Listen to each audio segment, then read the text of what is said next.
Good morning, all. CamelbackTrading.org coming to you this Wednesday morning, August 7th.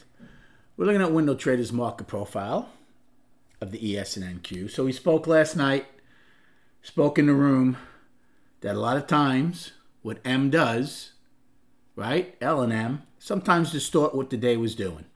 The day, for the most part, was pushing up the entire day. We failed to hold trend, and then finally late in the day, L and M just liquidated the week longs. Okay?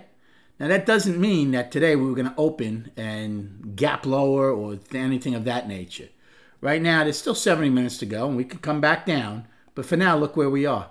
We're close to value high in ES, above value high in NQ, and right back to where we were doing a lot of business in the afternoon prior to L&M selling off. Now, an important level will be basically where Sunday night sold off. We got up there yesterday, and that's where the market topped out. Now, NQ got above it, okay, but obviously we closed below it. So where the market really started its downward pressure with that huge gap from Sunday, that's the next thing the bulls want to do.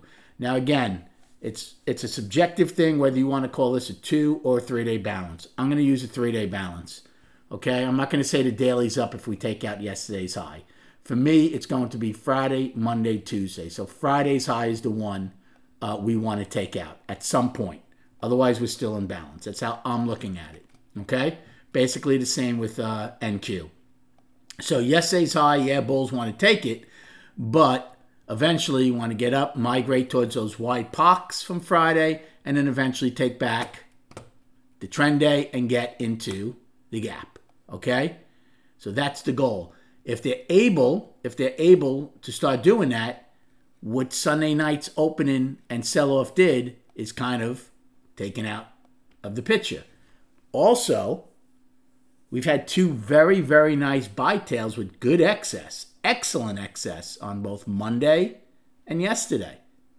So the more the bulls push up, the more there's a chance that excess is going to hold. Excess ends one auction and starts another. So that's another thing to keep an eye on. As far as righty goes, again, same thing. I'd use this as a 3-day balance. They're right now trading above yesterday's high. We'll see if they do gap higher. So again, early game plan. There's still 70 minutes to go. A lot can change. But front running an overnight high. If the overnight highs are here, those are good risk reward shorts. I don't know if you want to take all the heat up to yesterday's high. It depends on how many you take. If I took a one lot, I might. But again, you could be out above 2 points or 3 points above, or use yesterday's high in ES. Same with NQ. If we get the overnight high and then push back, I would probably look for longs. But again, please remember, if we open up in balance, in value, or come back into it, you're going to have tremendous, tremendous chop. And that's when you're going to have to wait for today's MGI to start hopefully leaning one way to the bulls or the bears to start trading inside of that.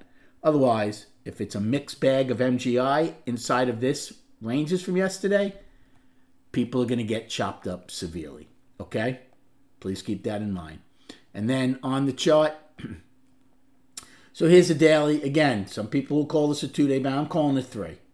Okay, for me, the bulls, to really start saying the bulls maybe are going to leave the excess from both Monday and Tuesday, I'd like to take out Friday's high at some point. Okay, so that's how I'm looking at it. 84 million yesterday, certainly decent volume, but nowhere near the 146 million we did on Friday. Come check us out at CamelbackTrading.org. I think we're the most experienced room out there that's on the mic the entire day, leading people through these volatile markets. Thanks so much for liking and subscribing to this channel. Good luck trading today, and we'll recap at 4 p.m.